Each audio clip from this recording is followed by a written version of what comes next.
Over the years, the centuries, so many teachers and poets and songwriters have talked about the significance of knowing yourself. I know we've all heard, "To thine own self be true," Shakespeare, or "Learning to love yourself is the greatest love of all," Whitney Houston.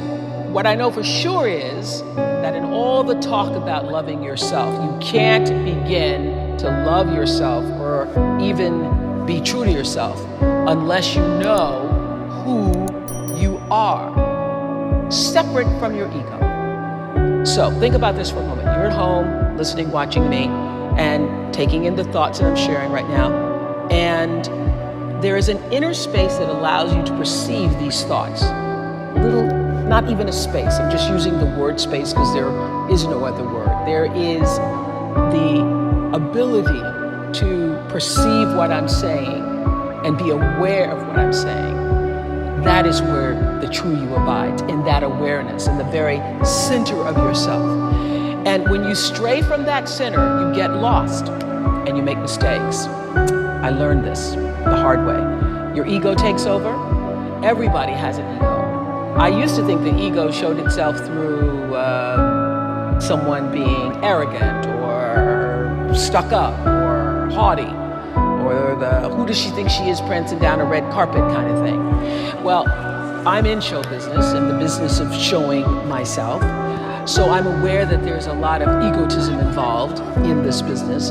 And I always thought that I had my ego in check until I realized that it's not just the obvious. It's not always acting out or showing off.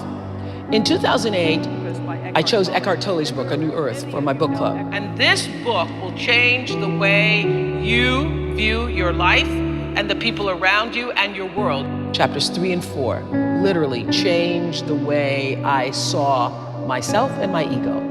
It changed for me what ego meant.